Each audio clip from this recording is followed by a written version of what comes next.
ನಮಸ್ತೆ ಮಕ್ಕಳೇ, ನಮ್ಮ ಪ್ರಥಮ್ ಸಂಸ್ಕಾರ್ ವಾಹಿನಿಗೆ ನಿಮ್ಮೆಲ್ಲರಿಗೂ ಆತ್ಮೀಯ ಸ್ವಾಗತ.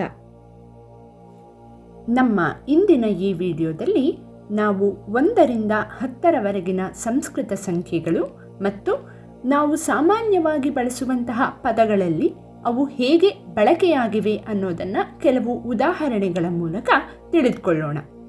ಮೊದಲಿಗೆ ಸಂಸ್ಕೃತ ಸಂಖ್ಯೆಗಳನ್ನು ನೋಡೋಣ. ಏಕಂ, ದ್ವೇ, ತ್ರೀಣಿ, ಚತ್ವಾರಿ, ಪಂಚ, ಷಟ್, ಸಪ್ತ, ಅಷ್ಟ, ನವ, ದಶ. ಇದು 1ರಿಂದ 10ರವರೆಗಿನ ಸಂಸ್ಕೃತ ಸಂಖ್ಯೆಗಳು. ಈಗ ಅದನ್ನು ಉದಾಹರಣೆಗಳೊಂದಿಗೆ ನಾವು ತಿಳ್ಕೊಳ್ತಾ ಹೋಗೋಣ. ಮೊದಲಿಗೆ ಏಕಂ. ಏಕಂ ಅಂದರೆ 1. ಸಾಮಾನ್ಯವಾಗಿ ನಾವು ಗಣಪನಿಗೆ ಏಕದಂತ ಅಂತ ಕೂಡ ಕರಿತೀವಿ. ಏಕದಂತ ಅಂದರೆ ಇಲ್ಲಿ 1 ದಂತವುಳ್ಳವನು. ಗಣಪ ತನ್ನ 1 ದಂತವನ್ನು ತಾನು ಮಹಾಭಾರತ ಕಾವ್ಯ ರಚಿಸುವಾಗ ಲೇಖನಿಯಾಗಿ ಬಳಸಿದ್ದ ಎಂಬ ಪ್ರತೀತಿ ಇದೆ. ಹಾಗಾಗಿ ಗಣಪನನ್ನು ನಾವು ಏಕದಂತ ಅಂತ ಕರಿತೀವಿ. ಮುಂದೆ ಇನ್ನೊಂದು ಉದಾಹರಣೆ ನೋಡೋದಾದರೆ ಏಕಾತ್ಮತಾ ಸ್ತೋತ್ರ. ಬಹುಶಃ ನೀವೆಲ್ಲ ಈ ಶಬ್ದವನ್ನು ಕೇಳಿರಬಹುದು ಅಥವಾ ಸ್ತೋತ್ರವನ್ನು ಕೂಡ ಕೇಳಿರಬಹುದು. ಏಕಾತ್ಮತಾ ಸ್ತೋತ್ರ ಅಂದರೆ ಭಾರತದ ಒಗ್ಗಟ್ಟು ಮತ್ತು ಏಕತೆಯನ್ನು ಬಿಂಬಿಸುವಂತಹ ಒಂದು ಸ್ತೋತ್ರ. ಮುಂದಿನ ನಮ್ಮ ವಿಡಿಯೋಗಳಲ್ಲಿ ನಾವು ಏಕಾತ್ಮತಾ ಸ್ತೋತ್ರವನ್ನು ಕೂಡ ಕಲ್ತ್ಕೊಳ್ಳೋಣ. ಏಕಾತ್ಮತ ಅಂದರೆ ಇಲ್ಲಿ ಒಗ್ಗಟ್ಟು ಅಥವಾ ಐಕ್ಯತೆ. ಹಾಗಾಗಿ ಏಕ ಅಂದರೆ 1, ಏಕಂ. ಮುಂದೆ ದ್ವೇ. ದ್ವೇ ಅಂದರೆ 2, ದ್ವೇ. ಈಗ ದ್ವೇ ಎಂಬ ಸಂಖ್ಯೆಯ ಉದಾಹರಣೆಗಳನ್ನು ನೋಡೋದಾದರೆ ಮಂಡೂಕ ಉಪನಿಷತ್ತಿನಲ್ಲಿ ದ್ವೇ ವಿದ್ಯೆ ವಿದಿತವ್ಯೆ ಇತಿ ಹಸ್ಮ ಯದ್ ಬ್ರಹ್ಮವಿದೋ ವದಂತಿ ಅಂತ ಒಂದು ಶ್ಲೋಕ ಇದೆ. ಹಾಗಂದ್ರೆ ಬ್ರಹ್ಮವಿದ್ಯೆ ತಿಳಿದವರು ಏನು ಹೇಳ್ತಾರೆ ಅಂದರೆ ಸಾಮಾನ್ಯವಾಗಿ ಜನರು 2 ರೀತಿಯ ಜ್ಞಾನವನ್ನು ತಿಳಿದಿರಬೇಕು.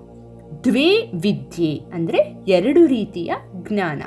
ಇಲ್ಲಿ 2 ರೀತಿಯ ಜ್ಞಾನ ಅಂದರೆ ಒಂದು ಪರ ಅಂದರೆ ಆಧ್ಯಾತ್ಮಿಕ ಗುರಿಗಳನ್ನು ತಲುಪಲು ಬೇಕಾಗಿರುವಂತಹ ಬ್ರಹ್ಮಜ್ಞಾನ, ಮತ್ತೊಂದು ಅಪರ ಅಂದರೆ ಜೀವನದಲ್ಲಿ ಒಳ್ಳೆಯದ್ದು ಮತ್ತು ಕೆಟ್ಟದ್ದನ್ನು ಅರ್ಥ ಮಾಡಿಕೊಳ್ಳಲು ಬೇಕಾಗಿರುವಂತಹ ಲೌಕಿಕ ಜ್ಞಾನ. ಹಾಗಾಗಿ ದ್ವೇ ವಿದ್ಯೆ ಅಂದರೆ 2 ಬಗೆಯ ವಿದ್ಯೆಗಳು. ಮತ್ತೆ ಇನ್ನೊಂದು ಉದಾಹರಣೆಯನ್ನು ನೋಡೋದಾದರೆ ದ್ವಿಮುಖ ಗಣಪತಿ ಅಂತ ನಾವು ಹೇಳ್ತೀವಿ. ಸಾಮಾನ್ಯವಾಗಿ ಗಣಪನ 32 ರೂಪಗಳಲ್ಲಿ ದ್ವಿಮುಖ ಗಣಪತಿ ಅನ್ನೋದು ಗಣಪನ 27ನೇ ರೂಪ. ಉತ್ತರಾಖಂಡದಲ್ಲಿರುವಂತಹ ಬದ್ರಿನಾಥ ದೇವಸ್ಥಾನದಲ್ಲಿ ನಾವು ದ್ವಿಮುಖ ಗಣಪತಿಯನ್ನು ನೋಡಬಹುದು. ಮುಂದೆ ತ್ರೀಣಿ. ತ್ರೀಣಿ ಅಂದರೆ 3, ತ್ರೀಣಿ. ಇದಕ್ಕೆ ಉದಾಹರಣೆಗಳು ತ್ರಿಮೂರ್ತಿ. ನಮಗೆಲ್ಲರಿಗೂ ಗೊತ್ತು, ತ್ರಿಮೂರ್ತಿ ಅಂದರೆ ಬ್ರಹ್ಮ, ವಿಷ್ಣು, ಮಹೇಶ್ವರ. ಅವರನ್ನು ನಾವು ತ್ರಿಮೂರ್ತಿ ಅಂತ ಕರಿತೀವಿ. ಹಾಗೆ ತ್ರಿನೇತ್ರ. ತ್ರಿನೇತ್ರ ಅಂದರೆ ಪರಶಿವ ಅಥವಾ ಈಶ್ವರನನ್ನು ನಾವು ತ್ರಿನೇತ್ರ ಅಂತ ಕರಿತೀವಿ. ಕಾರಣ ಶಿವನಿಗೆ 3 ಕಣ್ಣುಗಳು. ನಮ್ಮೆಲ್ಲರಿಗೂ 2 ಕಣ್ಣಿದ್ರೆ ಶಿವನಿಗೆ ಅಲೌಕಿಕವಾದಂತಹ ಶಕ್ತಿ ಇರುವ ಕಾರಣ ಶಿವನಿಗೆ 3 ಕಣ್ಣುಗಳು. ಹಾಗಾಗಿ ಶಿವನನ್ನು ನಾವು ತ್ರಿನೇತ್ರ ಅಂತ ಕರಿತೀವಿ. ಮುಂದೆ ಚತ್ವಾರಿ. ಚತ್ವಾರಿ ಅಂದರೆ 4. ಚತ್ವಾರಿ ಅಂದರೆ 4. ಇದಕ್ಕೆ ಉದಾಹರಣೆಗಳನ್ನು ನೋಡೋದಾದರೆ ಚತುರ್ಮುಖ ಬ್ರಹ್ಮ. ಬ್ರಹ್ಮನಿಗೆ 4 ಮುಖಗಳು. 4 ದಿಕ್ಕುಗಳನ್ನು ನೋಡಬಹುದಾದಂತಹ 4 ಮುಖಗಳಿರುವ ಕಾರಣ ಬ್ರಹ್ಮನನ್ನ ಚತುರ್ಮುಖ ಬ್ರಹ್ಮ ಅಂತ ಕರಿತೀವಿ. ಹಾಗೆ ಬ್ರಹ್ಮನ 4 ಮುಖಗಳಿಂದ ಹೊರಬಂದಂತಹ 4 ವೇದಗಳೇನಿದೆ ಅದು ಚತುರ್ವೇದಗಳು. ಋಗ್ವೇದ, ಯಜುರ್ವೇದ, ಸಾಮವೇದ ಮತ್ತು ಅಥರ್ವವೇದ. ಇದನ್ನು ಚತುರ್ವೇದಗಳು. ಹಾಗಾಗಿ ಚತುರ್ವೇದ ಮತ್ತು ಚತುರ್ಮುಖ ಬ್ರಹ್ಮ. ಚತ್ವಾರಿ ಅಂದರೆ 4. ಮುಂದೆ ಪಂಚ. ಪಂಚ ಅಂದರೆ 5. ನಾವೆಲ್ಲರೂ ಸಾಮಾನ್ಯವಾಗಿ ದೇವಸ್ಥಾನಕ್ಕೆ ಪೂಜೆಗೆ ಹೋದಾಗ ಪಂಚಾಮೃತ ಎನ್ನೋ ಶಬ್ದವನ್ನು ಕೇಳಿರ್ತೀವಿ. ಪಂಚ ಅಂದರೆ 5, ಅಮೃತಕ್ಕೆ ಸಮಾನವಾದ 5 ವಸ್ತುಗಳನ್ನು ಸೇರಿಸಿ ನಾವು ಪಂಚಾಮೃತ ಅಂತ ಹೇಳ್ತೀವಿ. ಅದ್ಯಾವ್ದ್ಯಾವುದು ಅಂದರೆ ಹಾಲು, ಮೊಸರು, ತುಪ್ಪ, ಸಕ್ಕರೆ ಮತ್ತು ಜೇನುತುಪ್ಪ. ಈ 5 ವಸ್ತುಗಳಿಗೆ ಅಮೃತ ಸಮಾನವಾದ ಶಕ್ತಿ ಇದೆ ಅಂತ ನಾವು ಅದನ್ನು ಪಂಚಾಮೃತ ಅಂತ ಕರಿತೀವಿ. ಮತ್ತೊಂದು ಉದಾಹರಣೆಯನ್ನು ನೋಡುವುದಾದರೆ ಪಂಚಮುಖಿ ಆಂಜನೇಯ. ಅನೇಕ ಕಡೆಗಳಲ್ಲಿ ನಾವು ಆಂಜನೇಯ ಸ್ವಾಮಿಯನ್ನು ಪಂಚಮುಖಿ ರೂಪದಲ್ಲಿ ನೋಡ್ತೀವಿ. ಪಂಚಮುಖಿ ಅಂದರೆ ಒಂದು ಹನುಮನ ರೂಪ, ಮತ್ತೊಂದು ನರಸಿಂಹನ ರೂಪ, ಮತ್ತೊಂದು ವರಾಹ ರೂಪ, ಮತ್ತೊಂದು ಗರುಡ ರೂಪ ಮತ್ತು ಇನ್ನೊಂದು ಹಯಗ್ರೀವ ರೂಪ. ಹೀಗೆ 5 ರೂಪಗಳಿರುವ ಹನುಮನನ್ನು ನಾವು ಪಂಚಮುಖಿ ಆಂಜನೇಯ ಅಂತ ಕರಿತೀವಿ. ಹಾಗಾಗಿ ಪಂಚ ಅಂದರೆ 5. ಮುಂದೆ 6 ಎನ್ನುವ ಸಂಖ್ಯೆಗೆ ನಾವು ಸಂಸ್ಕೃತದಲ್ಲಿ ಷಟ್ ಅಂತ ಹೇಳ್ತೀವಿ. ಷಟ್ಕೋನ ಅಥವಾ ಷಣ್ಮುಗ, ಇದು ಷಟ್ ಅಥವಾ 6 ಎಂಬ ಪದದ ಉದಾಹರಣೆಗಳು.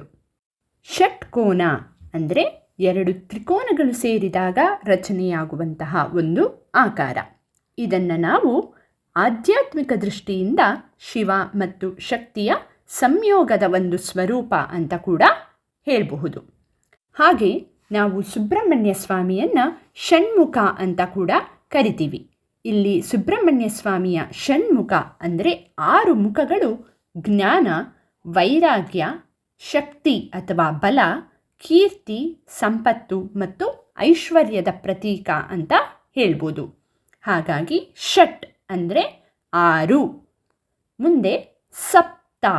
ಸಪ್ತ ಅಂದರೆ 7. ಸಪ್ತದ್ವೀಪ ವಸುಂಧರ.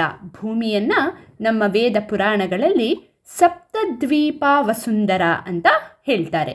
ಅಂದರೆ ಈಗ ಸಾಮಾನ್ಯವಾಗಿ ಭೂಮಿಯ ಮೇಲೆ 7 ಖಂಡಗಳಿದೆ ಅಂತ ಏನು ಹೇಳ್ತೀವಿ, ಹಾಗೆ ನಮ್ಮ ವೇದ ಪುರಾಣಗಳಲ್ಲಿ ಭೂಮಿಯನ್ನು ಸಪ್ತದ್ವೀಪ, 7 ದ್ವೀಪಗಳುಳ್ಳ ಭೂಮಿ ಅಂತ ಹೇಳ್ತಾ ಇದ್ರು.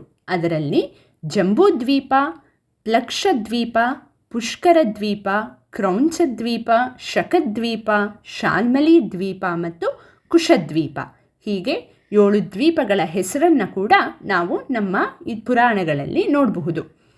ಹಾಗೆ ಮತ್ತೊಂದು ಉದಾಹರಣೆ ಅಂದರೆ ನಮ್ಮೆಲ್ಲರಿಗೂ ಸಾಕಷ್ಟು ಕೇಳಿರುವಂತಹ ಸಪ್ತರ್ಷಿ.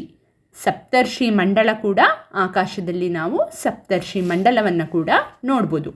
ಆ ಸಪ್ತ ಋಷಿಗಳು ಯಾರ್ಯಾರು ಅಂದರೆ ಅತ್ರಿ, ಭರದ್ವಾಜ, ಗೌತಮ ಮಹರ್ಷಿ, ಜಮದಗ್ನಿ, ಕಶ್ಯಪ, ವಸಿಷ್ಠ ಮತ್ತು ವಿಶ್ವಾಮಿತ್ರ. ಇವರು 7 ಜನ ಮಹಾಋಷಿಗಳನ್ನು ಸಪ್ತರ್ಷಿ ಅಂತ ನಮ್ಮ ಪುರಾಣಗಳಲ್ಲಿ ಉಲ್ಲೇಖ ಮಾಡಲಾಗಿದೆ. ಹಾಗಾಗಿ ಸಪ್ತ ಅಂದರೆ 7. ಮುಂದೆ ಅಷ್ಟ. ಅಷ್ಟ ಅಂದರೆ 8. ಇದಕ್ಕೆ ಉದಾಹರಣೆಗಳನ್ನು ನೋಡೋದಾದರೆ ಅಷ್ಟದಿಕ್ಪಾಲಕರು ಅಂತ ನಾವೆಲ್ಲ ಕೇಳಿರ್ತೀವಿ. 8 ದಿಕ್ಕುಗಳನ್ನು ಪಾಲಿಸುವವರು ಅಷ್ಟದಿಕ್ಪಾಲಕರು. ಕುಬೇರ, ಯಮ, ಇಂದ್ರ, ವರುಣ, ಈಶಾನ, ಅಗ್ನಿ, ವಾಯು ಮತ್ತು ನಿರಿತಿ. ಇವರು 8 ದಿಕ್ಕುಗಳನ್ನು ಪರಿಪಾಲಿಸುವಂತಹ ಅಷ್ಟದಿಕ್ಪಾಲಕರು. ಹಾಗೆ ತಾಯಿ ಲಕ್ಷ್ಮಿಯನ್ನು ನಾವು ಅಷ್ಟರೂಪಗಳಲ್ಲಿ ಕೂಡ ಆರಾಧಿಸ್ತೀವಿ. ಅಷ್ಟಲಕ್ಷ್ಮಿ ಸ್ವರೂಪ. ಸೊ ಅಷ್ಟಲಕ್ಷ್ಮಿ ಅಂದರೆ ಆದಿಲಕ್ಷ್ಮಿ, ಧನಲಕ್ಷ್ಮಿ, ಧಾನ್ಯಲಕ್ಷ್ಮಿ, ಧೈರ್ಯಲಕ್ಷ್ಮಿ, ಗಜಲಕ್ಷ್ಮಿ, ಸಂತಾನಲಕ್ಷ್ಮಿ, ವಿದ್ಯಾಲಕ್ಷ್ಮಿ ಮತ್ತು ವಿಜಯಲಕ್ಷ್ಮಿ. ಈ 8 ಸ್ವರೂಪಗಳು ಅಷ್ಟಲಕ್ಷ್ಮಿ ಸ್ವರೂಪ. ಹಾಗಾಗಿ ಅಷ್ಟ ಅಂದರೆ 8. ಮುಂದೆ ನವ. ನವ ಅಂದರೆ 9. ನವಗ್ರಹಗಳು ನಮ್ಮೆಲ್ಲರಿಗೂ ಗೊತ್ತು. ನವಗ್ರಹಗಳು ಸೂರ್ಯ, ಚಂದ್ರ, ಮಂಗಳ, ಬುಧ, ಬೃಹಸ್ಪತಿ, ಶುಕ್ರ, ಶನಿ, ರಾಹು ಮತ್ತು ಕೇತು. ಹಾಗಾಗಿ 9 ಗ್ರಹಗಳು ಅಥವಾ ನವಗ್ರಹಗಳು. ಹಾಗೆ ನವರತ್ನಗಳು ಕೂಡ ಎಲ್ಲರಿಗೂ ಗೊತ್ತಿರೋ ವಿಷಯ. ನವರತ್ನಗಳು ಅಂದರೆ 9 ಬಗೆಯ ರತ್ನಗಳು.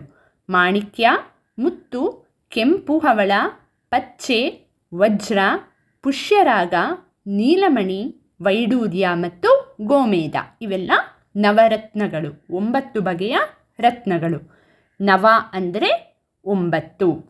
ಹಾಗೆ ದಶ. ದಶ ಅಂದರೆ 10. ದಶಮುಖ ರಾವಣ. ರಾಮಾಯಣದಲ್ಲಿ ಬರುವಂತಹ ಮಹಾಶಕ್ತಿಶಾಲಿ ರಾವಣನಿಗೆ 10 ಮುಖಗಳು ಅಥವಾ 10 ತಲೆಗಳಿದ್ದುವು ಅಂತ ನಾವು ಕಥೆಯಲ್ಲಿ ಕೇಳಿದ್ದೀವಿ. ಹಾಗಾಗಿ ದಶಮುಖ ರಾವಣ ಅಥವಾ ದಶಾನನ ಅಂದರೆ 10 ತಲೆಗಳುಳ್ಳ ರಾವಣ. ಹಾಗೆ ದಸರಾ ಹಬ್ಬ ನಮ್ಮೆಲ್ಲರಿಗೂ ತಿಳಿದಿರುವಂತೆ 9 ದಿನಗಳ ನವರಾತ್ರಿಯ ನಂತರ ನಾವು ದಸರಾ ಹಬ್ಬವನ್ನು ಆಚರಿಸ್ತೇವೆ. 10ನೇ ದಿನಕ್ಕೆ ನಾವು ದಸರಾ ಹಬ್ಬವನ್ನು ಆಚರಿಸ್ತೇವೆ. ಈ ಹಬ್ಬ ತಾಯಿ ಆದಿಪರಾಶಕ್ತಿ ಅಥವಾ ಚಾಮುಂಡೇಶ್ವರಿ ಮಹಿಷಾಸುರನ ಮೇಲೆ ವಿಜಯ ಸಾಧಿಸಿದ ದಿನವೂ ಹೌದು. ಹಾಗೆ ಪ್ರಭು ಶ್ರೀರಾಮಚಂದ್ರ ತ್ರೇತಾಯುಗದಲ್ಲಿ ರಾವಣನ ಮೇಲೆ ವಿಜಯ ಸಾಧಿಸಿದ ದಿನವೂ ಹೌದು. ಹಾಗಾಗಿ ದಶ ಅಂದರೆ 10. ಈಗ ನಾವು 1ರಿಂದ 10ರ ತನಕ ಸಂಖ್ಯೆಗಳನ್ನು ಉದಾಹರಣೆಗಳೊಂದಿಗೆ ಕಲ್ತ್ಕೊಂಡ್ವಿ ಅಲ್ವಾ? ಈಗ ಅದನ್ನು ಮತ್ತೊಮ್ಮೆ ನೋಡೋದಾದರೆ ಏಕಂ 1, ದ್ವೇ 2, ತ್ರೀಣಿ 3, ಚತ್ವಾರಿ 4, ಪಂಚ 5, ಷಟ್ 6, ಸಪ್ತ 7, ಅಷ್ಟ 8, ನವ 9 ಮತ್ತು ದಶ 10. ಹಾಗಿದ್ರೆ ಇನ್ಮುಂದೆ ಎಲ್ಲೇ ಈ ಸಂಸ್ಕೃತ ಶಬ್ದಗಳನ್ನು ಕೇಳಿದ್ರೂ ನೀವು ಸುಲಭವಾಗಿ ಅದನ್ನು ಅರ್ಥ ಮಾಡಿಕೊಳ್ಬಹುದು, ಹೌದಲ್ವಾ? ಹಾಗಿದ್ರೆ ಲೈಕ್, ಶೇರ್ ಮತ್ತು ಸಬ್ಸ್ಕ್ರೈಬ್ ಮಾಡೋದನ್ನು ಮರಿಬೇಡಿ. ನಮ್ಮ ಮುಂದಿನ ವಿಡಿಯೋದೊಂದಿಗೆ ಮತ್ತೆ ಸಿಗೋಣ. ಅಲ್ಲಿ ತನಕ ನಿಮ್ಮ ಕಲಿಕೆ ನಿರಂತರವಾಗಿರಲಿ. ಜೈ ಶ್ರೀರಾಮ್, ಜೈ ಭಾರತ್ ಮಾತಾ. ಈಗ ಎಲ್ಲರೂ ಕಣ್ಮುಚ್ಚಿ ನಮ್ಮೊಂದಿಗೆ ಓಂಕಾರ ಹೇಳಿ.